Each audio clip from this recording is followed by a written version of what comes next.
Dream board statistics में आप सबका हार्दिक स्वागत है।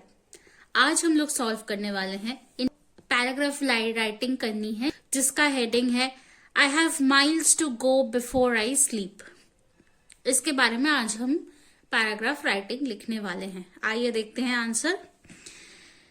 इन the poignant words of Robert Frost, I have miles to go before I sleep. This timeless verse captures the essence of life's journey, portraying a sense of unfulfilled purpose and the restless pursuit of one's aspiration. तो ये जो coat है I have miles to go before I sleep, ये coat एक great poet Robert Frost ने दिया था। उन्होंने एक कविता लिखी थी इस हेडिंग के अंडर पे। तो इस फ्रेज का मतलब है it's a timeless verse that captures the essence of life. It's a timeless thing कि मुझे अभी भी बहुत दूर जाना है, बहुत कुछ करना है लाइफ में, बहुत कुछ सीखना है, टाइमलेसली एफर्ट्स देने हैं before I go to sleep, before my life ends.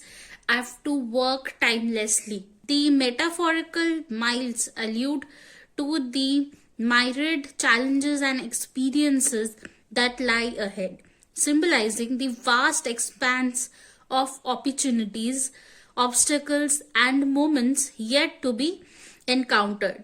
तो यहाँ पे माइल्स को हम मेटाफर की तरह यूज कर रहे हैं। माइल्स यानी जो भी कठिनाइयां, जो भी परेशानियां, एवरी चैलेंजेस, एक्सपीरियंसेस जो हमारे आगे वेट कर रही है और हम उसको चैलेंजेस को एक्सेप्ट करके, एक्सपीरियंस करके हम आगे बढ़े, that is the thing. Miles का मतलब यहाँ पे यही बोला गया है। Next, the journey is not just physical passage but a metaphor for the ceaseless exploration of self knowledge and the world. तो यहाँ पे जर्नी जो है, माइल्स, आई हैव टू, मतलब हमारा जो फ्रेज है वो है I have miles to go, मतलब एक जर्नी बताया जा रहा है। तो जर्नी यहाँ पे एक मेटाफर वर्ड की तरह यूज किया गया है, जहां पे जर्नी का मतलब है, मतलब ये जो माइल्स टू गो जो जर्नी दिखाया गया है पोएट के थ्रू, तो ये माइल्स का मतलब है, ये जर्नी का मतलब फिजिकल पैसेज नहीं है। जर्नी का मतलब है हम जो एक्सपीरियंस कर रहे हैं, जो नॉलेज गेन कर रहे हैं, जो भी हम कर रहे हैं लाइफ में, that is the miles to go. Okay, next, it reflects commitment to perseverance and refusal to succumb to the full of complacency. The phrase resonates with a universal truth that life is a continuous expedition and rest, both literal and metaphorically, can only be sought after fulfilling one's responsibilities and ambitions. तो यहाँ पे phrase का मतलब हम metaphorically देखें या literally देखें, in both the ways phrase का मतलब यहाँ पे यही है कि आप अपना रेस्पॉन्सिबिलिटीज कैसे निभा रहे हो, आप कितने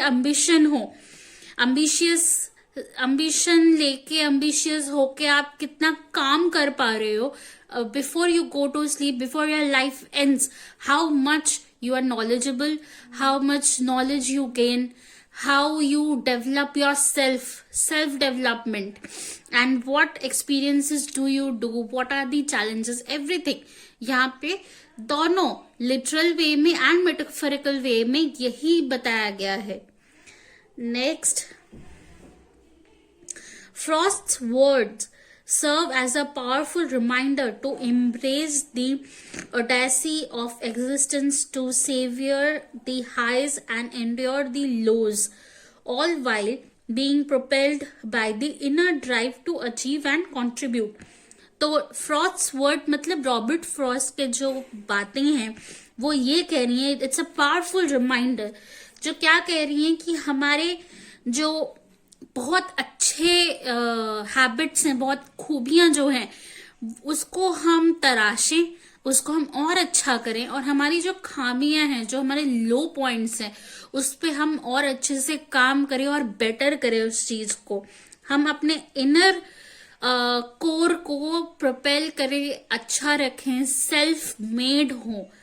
okay, it encapsulates the spirit of resilience, purpose, and the unwavering resolve to press on despite the unknown terrain that stretches ahead.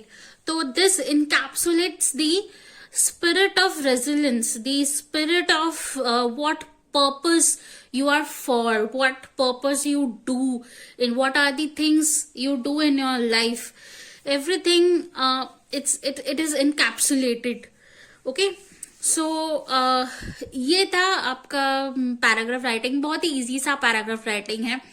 मैंने पहले वीडियोस अपलोड कर रखे हैं, how to write an paragraph. आप वो जाके देखिए, आपको आसानी होगी समझने में कि पैराग्राफ इजीली हम कैसे लिख सकते हैं।